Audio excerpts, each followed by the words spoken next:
Assalamualaikum warahmatullahi wabarakatuh. Bismillahirrahmanirrahim. Ashhadu an la ilaha illallah wa ashhadu anna Muhammadar Rasulullah.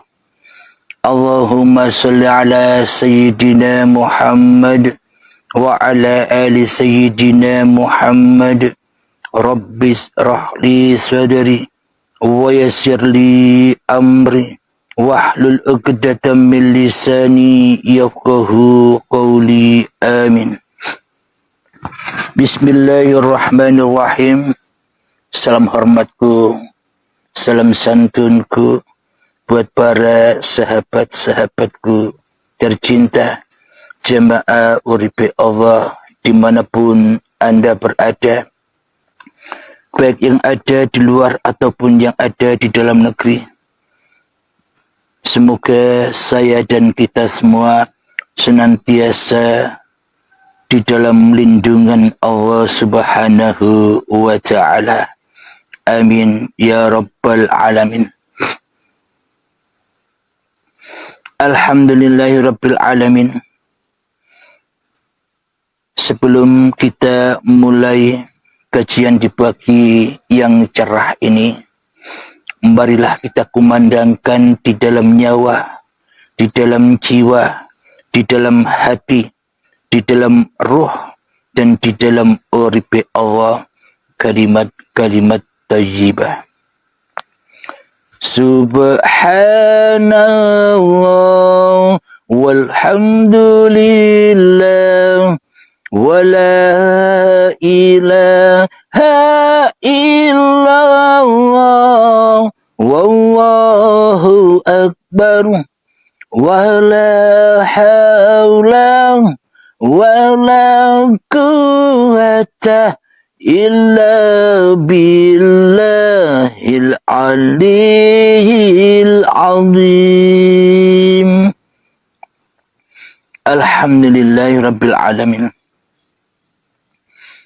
Pada pagi yang indah ini, kita akan mengambil tema berjudul Berkunjung kepada Tuhan.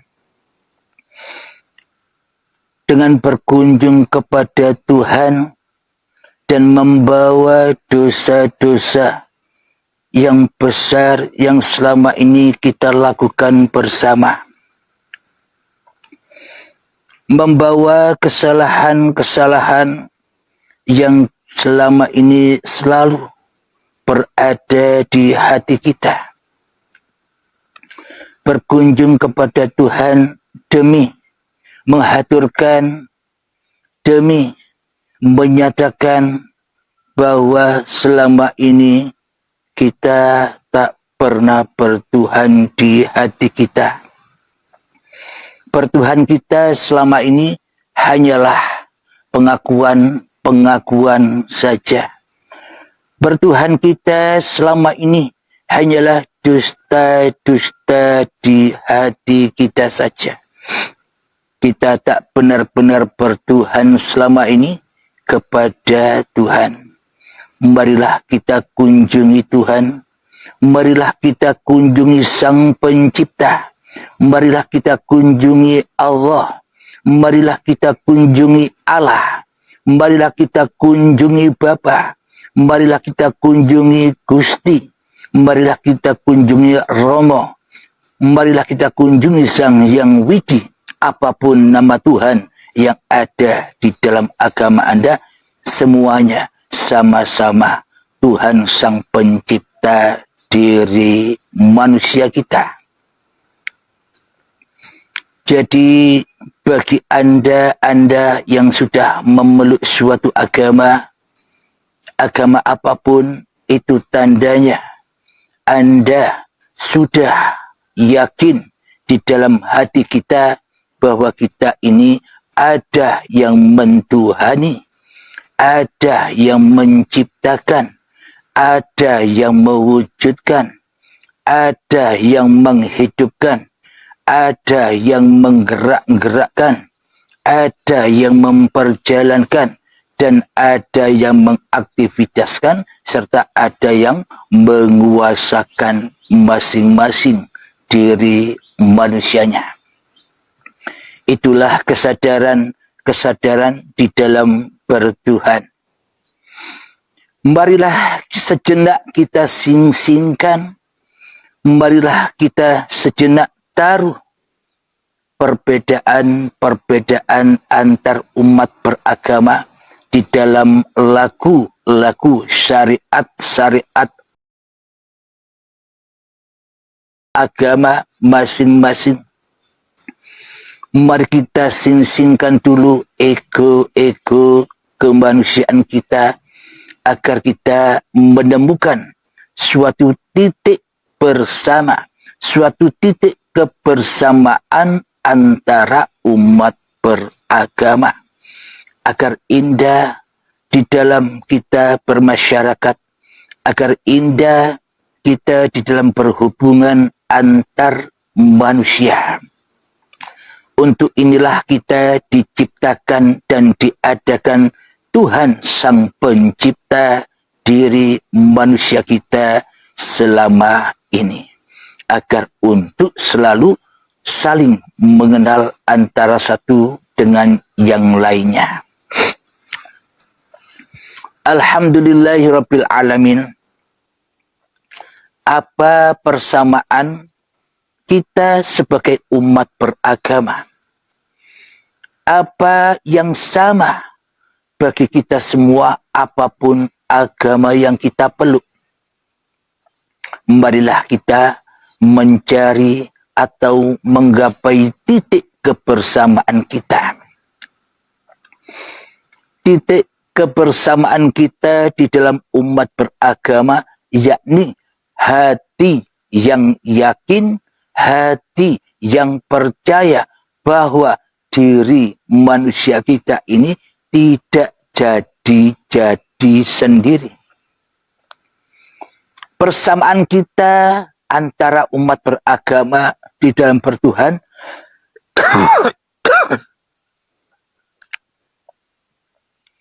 kita meyakini bahwa kita ini ada yang menciptakan, bahwa kita ini ada yang menjadikan, bahwa kita ini ada yang mewujudkan, yakni Tuhan yang mewujudkan, yang menciptakan diri manusia kita. Itulah persamaannya dari yang esa, dari yang ahad. Bersamaan kita semua umat manusia berasal dari Tuhan yang menciptakan diri manusia kita. Inilah yang harus dipegang bagi umat-umat yang sudah memasuki agamanya masing-masing. Alhamdulillahirabbil alamin, karena tujuan manusia untuk memeluk suatu agama apapun yang dipilihnya, tentunya semua dasar-dasar seluruh agama, kita yakin, kita percaya bahwa ada Tuhan yang membuat kita, ada Tuhan yang mengadakan kita. Di dalam agama itulah kita belajar mengenal Tuhan yang menciptakan kita semua. Apapun agama Anda, tak peduli. Pokoknya bagi orang-orang yang memeluk suatu agama, pasti yakin di dalam hatinya ada Tuhan Sang Penguasa manusianya. Inilah persamaan-persamaan mendasar kita bagi pemeluk antar agama. Agar kita tidak saling menyalah-nyalahkan, agar kita tidak saling mengkafir-kafirkan, agar kita selalu hormat menghormati kepada sesama manusia. Untuk itulah kita semua diciptakan di dunia ini agar saling kasih dan sayang. Mohon maaf.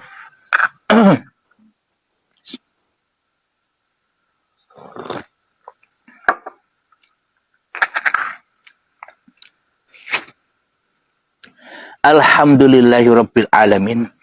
Jadi untuk mengaplikasikan kasih dan sayang, mengaplikasikan tata cara bertuhan di dalam masing-masing agama, semuanya sama, tak ada bedanya. Jadi semua agama, apapun agama itu, pasti dengan tujuan memasuki agama itu hanyalah untuk mendekatkan diri kepada Tuhan yang menciptakan diri kita. Tidak malah menjauhkan diri kita terhadap Tuhan di dalam masing-masing agama itu. Tujuan agama-agama tercipta, tujuan agama-agama diciptakan oleh Tuhan yang menciptakan diri kita supaya kita semua bisa kembali kepada yang menciptakan diri manusia kita. Itulah sebuah persamaan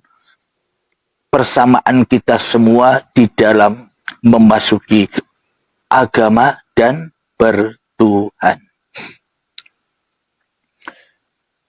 Jadi bagaimana mungkin kita mengenal Tuhan kita? Bagaimana mungkin kita bisa mengenal Sang Pencipta diri manusia kita? Bagaimana mungkin kita bisa mengenal Tuhan yang menghadirkan kita di dunia ini tanpa kita tahu dulu siapa diri manusia kita ini? Berasal dari manakah diri manusia kita ini dihadirkan, diwujudkan, dihidupkan di dunia ini? Bagaimana mungkin kita bisa berjumpa, berkunjung kepada Tuhan yang menciptakan diri manusia kita, sementara iman kepada Tuhan yang selama ini kita anut hanyalah iman angen-angen. Imannya hawa nafsu, pokoke pangeran ono, pokoke Allah wujud, pokoke Allah itu maha kuasa, pokoke Gusti iku nyoto, pokoke Sang Hyang Widi itu berkuasa atas diri kita dan alam semesta ini. Jadi selama ini iman akidah kita di dalam hati kita dalam suatu agama masih pokoke, yang penting punya agama. Itu yang membuat kita selama ini selalu merasa agama kita yang paling benar. Dengan iman yang kaleng-kaleng itulah kita merasa yang paling benar. Agama kita yang kita peluk. Agama lain salah. Kenapa? Karena iman dan akidah kita di dalam agama kita masing-masing masih iman dan akidah yang kaleng-kaleng, yang palsu. Iman yang palsu. Belum masuk ke dalam babakan iman yang seutuhnya. Maka dari itu kita mudah difitnah. Dengan iman yang kaleng-kaleng inilah kita mudah difitnah, kita mudah dihasut, kita mudah diadu domba oleh hawa nafsu kita sendiri yang merupakan iblis dan setan di hati setiap manusia. Karena akidah dan agama, karena iman dan keyakinan kita masihlah kaleng-kaleng selama ini, hanya kepalsuan belaka, sehingga kita mudah menyalahkan orang lain, sehingga kita mudah mengkafirkan orang lain, sehingga kita mudah menjelek-jelekkan agama lain, karena kita belum masuk ke dalam apa yang dimaksud sesungguh-sungguhnya agama Sang Pencipta itu. Jadi untuk memasuki, untuk berkunjung kepada Tuhan yang menciptakan diri manusia kita ini, seluruh umat manusia, maka kita harus menyadari dari mana kita berawal, dari mana kita berasal, dan dari mana kita tercipta. Jadi ya kita harus tahu keadaan diri kita dahulu sebelum kita jumpa dan menjumpai siapa yang menciptakan diri kita. Alhamdulillahirabbil alamin. Dulu seusia kita, seumpama saya berusia 50 tahun. 50 tahun yang lalu saya ada di mana? Itulah pertanyaan yang harus kita resapi.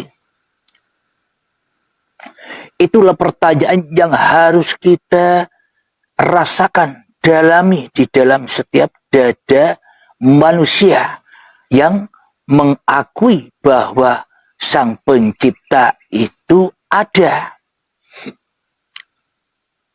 50 tahun yang lalu berarti saya berawal dari ketiadaan. Bahwa 50 tahun yang lalu seusia saya tidak ada di mana-mana dan tak ada dan tak kemana-mana. Maksudnya kita semua umat manusia itu berawal dari ketiadaan, yang mana ketiadaan itulah yang dimaksud fitrahnya seluruh manusia. Jadi sesungguhnya manusia itu fitrah, suci, bersih. Ketika apa? Ketika kita tidak ada, ketika kita belum wujud, ketika kita belum merasa hidup, ketika kita belum merasa berkuasa atas diri kita sendiri. Itulah kefitrahan setiap diri manusia yang belum nyata di dunia ini. Kenapa?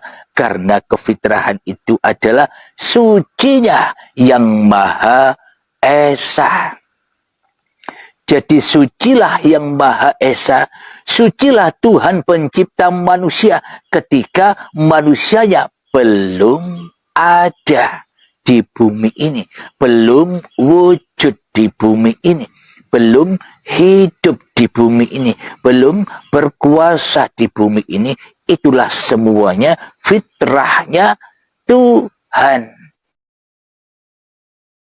Umat-umat yang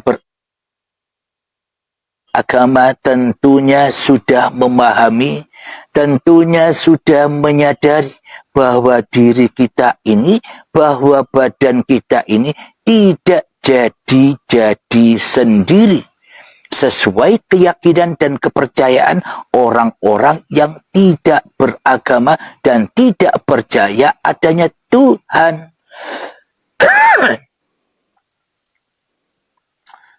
Bahwa keyakinan kita dalam umat beragama ini pasti meyakini di dalam hati kita ini ada yang menciptakan, ada Tuhan yang merahasiai kita, menciptakan dan mewujudkan kita di dunia ini.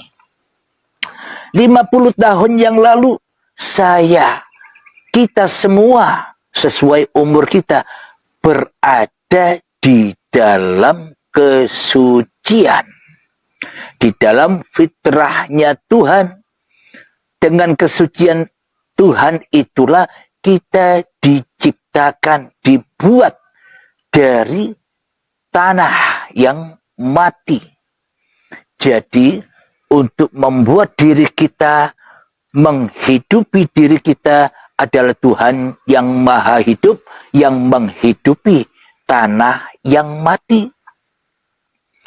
Sehingga dari benih-benih tanah itu dihidupi oleh Sang Pencipta, diperjalankan oleh Sang Pencipta, hingga dari tanah diproses, dihidupi, dimakani, dijaga, dipenuhi semua kebutuhannya oleh Sang Kuasa, oleh Sang Hidup,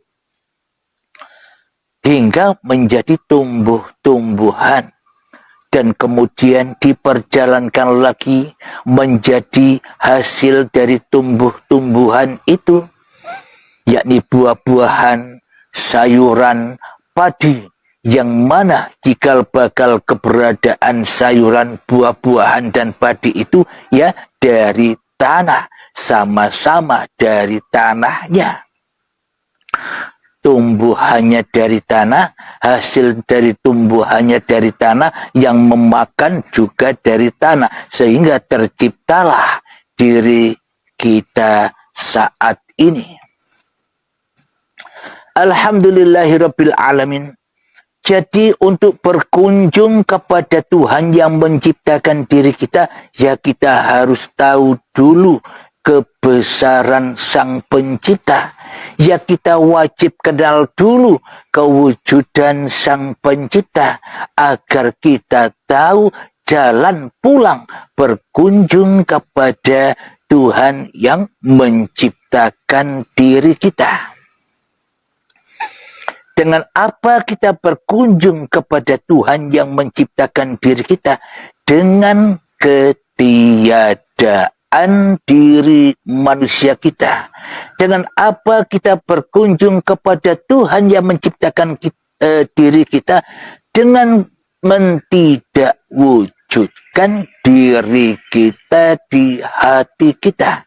Dengan apa kita berkunjung kepada Tuhan yang menguasai diri kita?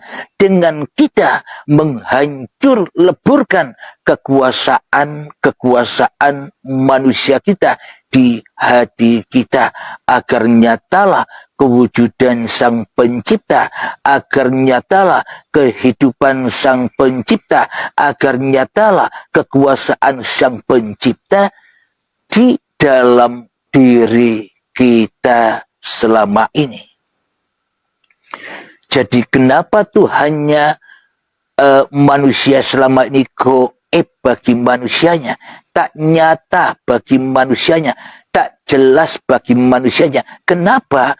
Karena manusianya lebih memilih menjadi Tuhan di dalam hatinya daripada menjadi hamba Tuhan di dalam hatinya. Maka selamanya Tuhan pencipta diri manusia kita, selamanya kita anggap goib, kita anggap tak nyata, kita anggap tak jelas keberadaannya selama ini.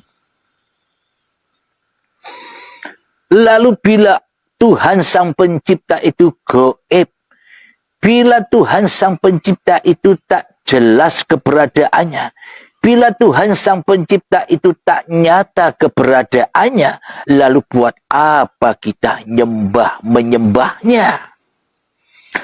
Berarti bila Tuhan itu goib, berarti bila Tuhan itu tak jelas, berarti bila Tuhan itu tak nyata bagi kita, bagaimana mungkin kita bisa berkunjung?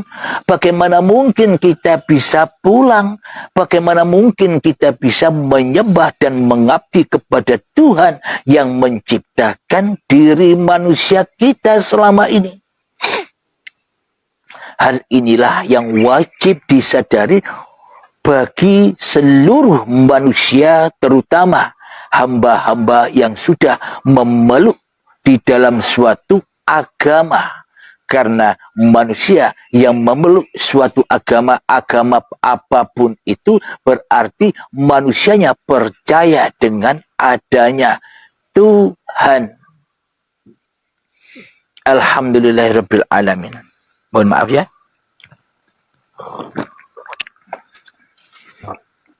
Maka mulai detik inilah kita mulai belajar, kita mulai mengaplikasikan pernyataan kita di hati kita untuk mengabdi, untuk datang bersimpuh di hadapan Sang Pencipta diri manusia kita. Bagaimanakah cara mengenali Tuhan yang sesungguhnya lebih nyata daripada diri kita? Bagaimana cara mengenali Tuhan yang lebih besar daripada kita? Bagaimana cara mengenali wujud Tuhan yang lebih wujud daripada wujud kita? Bagaimana cara mengenali kekuasaan Tuhan yang lebih berkuasa daripada kuasa manusianya? Maka dari itu, ya kenal dulu siapa dia. Di dalam kitabnya orang-orang muslimin, ada ayat di dalam ayat kursi, Allahu la ilaha illa huwal hayyul qayyum. Allah, Gusti, Sang Yang Wiji, Tuhan, dialah yang berhak disembah.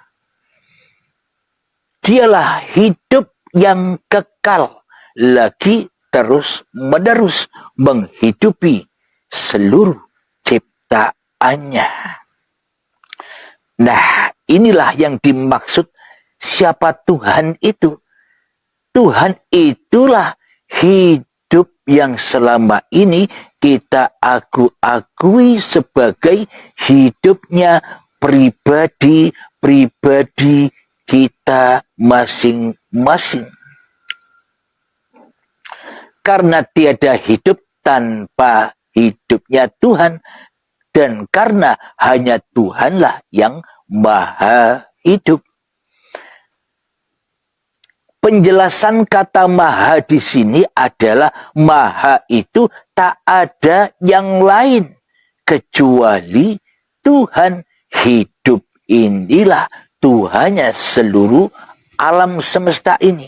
Hidup inilah Tuhannya seluruh manusia. Mari kita buktikan bahwa hidup ini adalah Tuhan Sang Pencipta manusia. Coba kita ilustrasikan terhadap masing-masing diri kita. Seumpama kita tak tercipta di dunia ini, seumpama kita tidak dibuat di dunia ini, seumpama kita tidak diwujudkan di dunia ini, seumpama kita tak dihadirkan di dunia ini, seumpama kita tidak dilahirkan ke dunia ini, apakah kita bisa tahu dan bisa menyaksikan alam semesta yang kita saksikan ini? Coba kita hayati pelan-pelan. Tanpa Tuhan Sang Pencipta, maka apakah kita bisa menyaksikan ciptaan-ciptaan Tuhan yang sudah tergelar di alam semesta ini? Tanpa hidupnya Tuhan Sang Pencipta, tanpa uripi Allah, apakah langit tercipta terlihat bagi diri kita? Tanpa uripi Allah yang menghidupi setiap diri manusianya, apakah kita bisa menyaksikan kewujudan matahari, kewujudan awan, kewujudan mendung, kewujudan buah-buahan, tumbuhan, kewujudan gunung, lautan, sungai, jalan-jalan raya, jalan-jalan pedesaan? Apakah kita bisa menyaksikan itu semua? Bahkan tanpa hidup, bahkan tanpa Sang Pencipta, bahkan tanpa uripe Allah, kita sendiri takkan pernah tahu dan mengenal diri kita sendiri. Bila tak ada Tuhan, bila tak dihidupi Tuhan bila tak diciptakan Tuhan, bila tak diwujudkan Tuhan di dunia ini. Jadi jangankan kita bisa melihat ciptaan-ciptaan Tuhan, jangankan kita bisa melihat ayat-ayat Tuhan yang berupa langit, mendung, matahari, bumi, dan seisinya ini, tanpa kita ada di sini. Tanpa kita diciptakan, diwujudkan, dihidupkan, kita bukan apa-apa dan kita bukan siapa-siapa. Kita tidak akan tahu apa-apa dan kita takkan bisa tahu siapa-siapa. Bahkan diri kita pun kita takkan pernah tahu tanpa Tuhan, tanpa uripe Allah. Jadi sekarang kita sudah tahu, sudah menyadari bahwa sesungguhnya Tuhanlah yang lebih nyata daripada makhluknya. Tuhanlah yang lebih wujud daripada makhluknya. Tuhanlah yang lebih hidup daripada makhluknya. Tuhanlah yang lebih berkuasa daripada makhluknya. Tuhanlah yang lebih menciptakan apa-apa dan siapa-siapa ini daripada makhluknya. Maka nyatalah keberadaan uripe Allah. Jadi untuk mengenal Tuhan Sang Pencipta, ya kita wajib memerangi diri, mengenal diri manusia kita ini yang selama ini berkedudukan seperti Tuhan di dalam tiap-tiap hati manusianya. Selama ini kita tidak menyadari bahwa kitalah yang paling wujud dan yang paling berkuasa atas diri kita. Selama ini kita tidak sadar adanya Sang Pencipta. Kita hanya percaya, kita hanya yakin yang semuanya hanyalah semu dan angan-angan saja. Yang mana di dalam hati kita meskipun kelihatannya kita beragama, tapi hati kita masih jauh dari agama itu sendiri. Maknanya tidak mengenal Tuhan Sang Pencipta diri kita. Kita hanya mengenal hawa nafsu, iblis dan setan yang bersarang di dada kita saja, yang menyerupai, yang syirik, yang selalu mensekutukan Allah dengan diri kita selama ini. Seolah-olah Allah Tuhan tak ada, seolah-olah Sang Pencipta tak ada di dalam hati kita selama ini. Kenapa? Karena beragama dan bertuhan kita selama ini hanyalah beragama dan bertuhan Allah manusia, bukan Allah Tuhan yang menciptakan kita. Beragama dan bertuhannya kita selama ini hanyalah versi hawa nafsu, versinya iblis dan setan yang mana tidak mau tunduk dan sujud kepada Adamnya. Tidak mau tunduk bersujud kepada asal usulnya.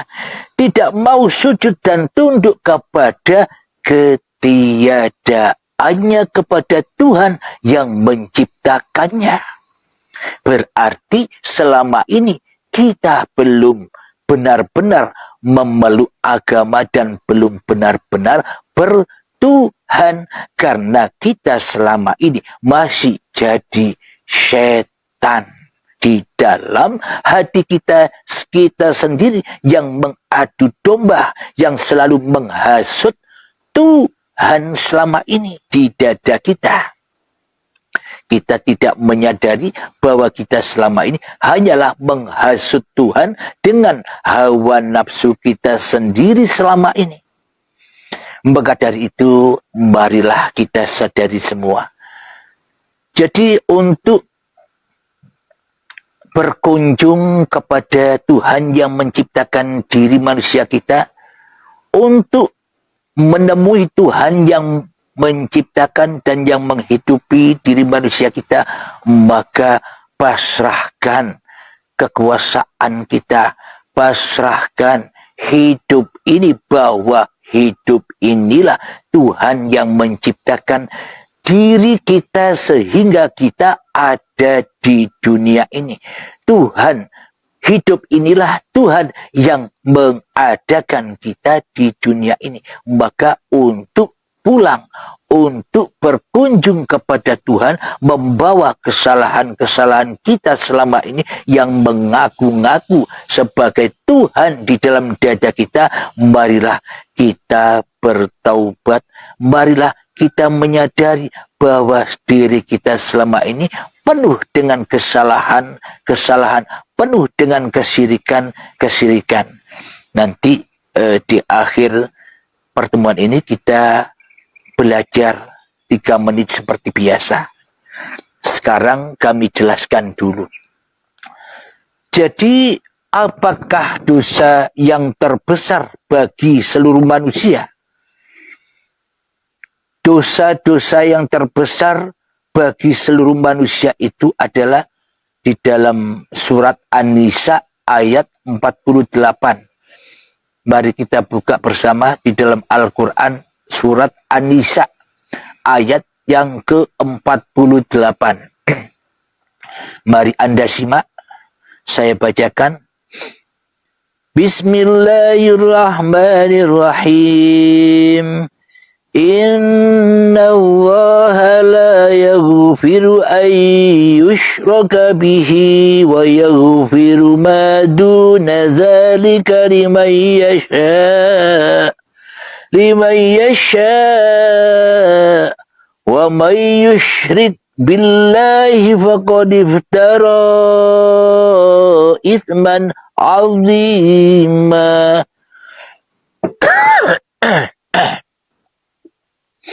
Yang artinya, sesungguhnya Allah tidak akan mengampuni dosa karena mempersekutukannya, yakni syirik.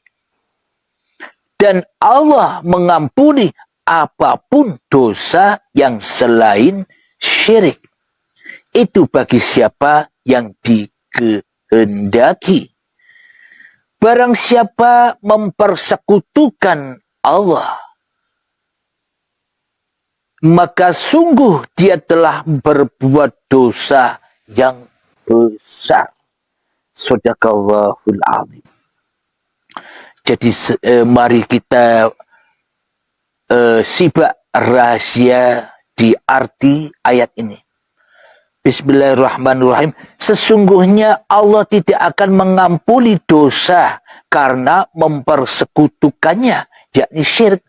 Jadi ketika kita masih yang merasa ada di dalam hati kita, jadi ketika kita masih merasa yang paling wujud di hati kita, jadi ketika kita merasa yang paling hidup di dalam hati kita daripada hidupnya Tuhan, daripada uripe Allah, itulah yang dinamakan syirik dan dosa besar. Yakni ketika yang wujud, yang hidup, yang berkuasa di dalam hati kita masih diri manusia kita sendiri daripada Allah, maka tentunya kita belum dikatakan beragama dan bertuhan, alias ateis. Apapun agama Anda, bila di dalam hati Anda masih menyerupai Tuhan, masih menyerupai Sang Pencipta, masih mengakui wujud ini wujud manusia kita, masih mengaku-akui di dalam hati kita hidup ini hidup manusia kita, masih mengaku-akui di dalam hati kita kuasa ini kuasa manusia kita, wujud ini wujud diri kita, itulah kesyirikan. Berarti tak ada Tuhan bagi diri kita kecuali diri kita sendiri yang menyerupai Tuhan. Tuhan selama ini. Inilah dosa yang akbar. Inilah dosa yang agung. Inilah dosa yang terbesar bagi tiap-tiap manusia. Jadi inilah puncak-puncaknya segala dosa. Bila di dalam hati, bila di dalam gumpalan darah ini kotor, masih ada kewujudan diri manusia kita, masih ada kehidupan diri manusia kita, masih ada kekuasaan diri manusia kita, maka seluruh amal perbuatan ini jatuh ke lembah kekotoran, jatuh menjadi api-api jahanam di hati kita selama ini. Akhirnya kita merasa yang paling mulia. Akhirnya kita merasa yang paling benar di dalam beragama. Akhirnya kita memulia-muliakan agama-agama kita sendiri. Akhirnya kita selalu menjelek-jelekkan, kita selalu merendahkan agama dan orang lain di hati kita. Karena kita yang jadi Tuhan selama ini. Bila Tuhan itu tak ada, tak wujud, tak jelas di hati kita, tak hidup di hati kita, tak punya kekuasaan sama sekali di hati kita, berarti Tuhannya selama ini ya diri kita sendiri dong. Berarti iman akidah kita percaya bahwa ada Tuhan yang menciptakan selama ini kita berdusta saja. Hanya ungkapan-ungkapan angan-angan saja.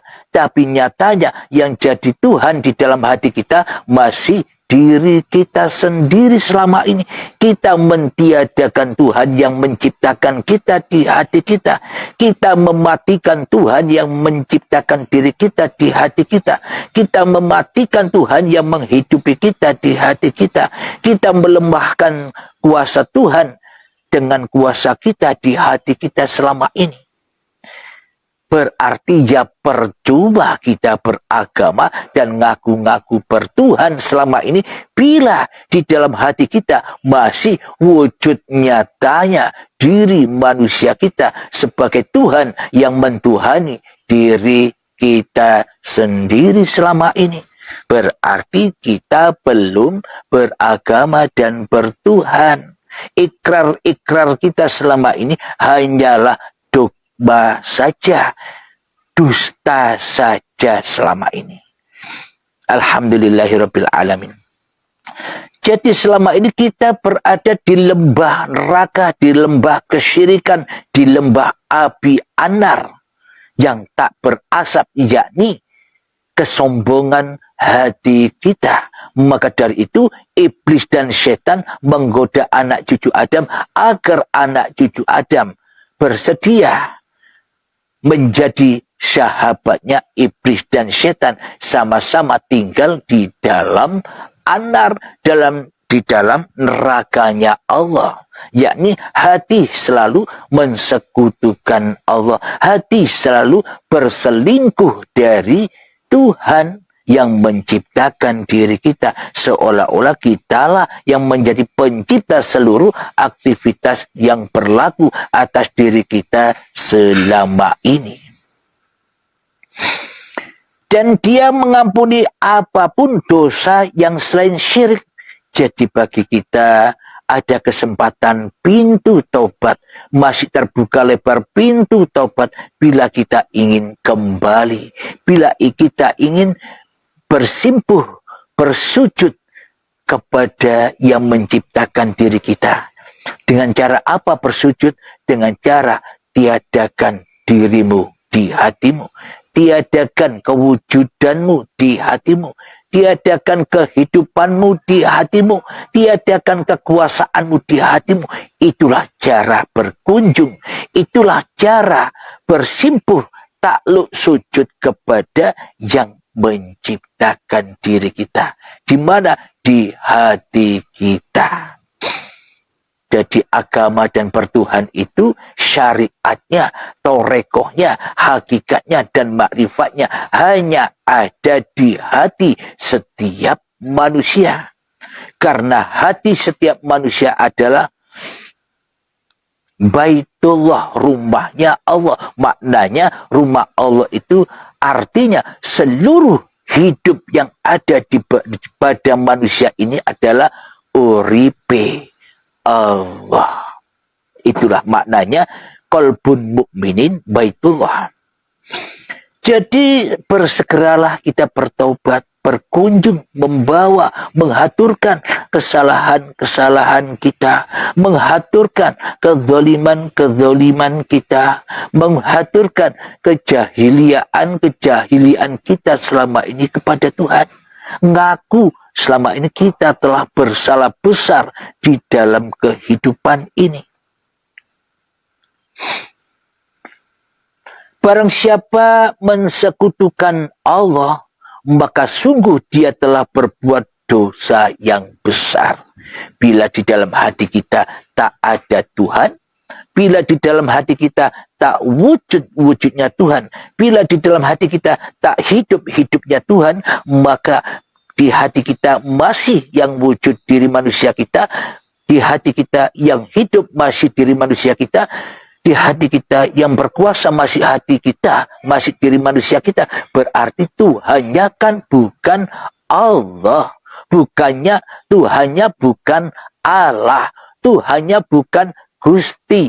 Tuhannya bukan Romo. Tuhannya bukan Sang Yang Widi. Tapi Tuhannya adalah hawa nafsu kita sendiri yang selama ini jadi Tuhan, yang selalu menyerupai Allah. Kita selama ini ngaku-ngaku jadi Allah, jadi Allah, jadi Gusti, jadi Sang Yang Widi. Tapi tidak pernah kita sadari selama ini. Marilah bila kita sudah ditunjuki oleh Allah, oleh Sang Pencipta lewat kitab sucinya, maka bersegeralah kita menyadari itu semua. Marilah di penghujung paparan ini, marilah kita berkunjung kepada Allah dengan melepaskan sejenak kewujudan diri manusia kita di hati kita. Marilah kita berkunjung kepada Tuhan Sang Pencipta dengan sejenak melepaskan kehidupan diri manusia kita. Marilah kita berkunjung kepada Tuhan yang menciptakan kita dengan melepaskan sejenak kuasa-kuasa cipta-cipta diri manusia kita di hati kita. Lepaskan, bersihkan, mari kita berkunjung kepada Tuhan yang menciptakan diri kita dengan mengadamkan, dengan mentiadakan diri kita di hati kita. Pasrahkanlah semua kesalahan kita, pasrahkanlah semua dosa-dosa kita, bahwa Tuhan Maha Pengampun, pasti diampuni bila kita benar-benar datang menghamba kepada Tuhan. Alhamdulillahirabbil alamin. Mari kita mulai mengheningkan cipta-cipta diri kita, agar diri kita tak menjadi Tuhan lagi atas diri kita sendiri. Mengheningkan cipta, mulai.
mengheningkan cipta, selesai.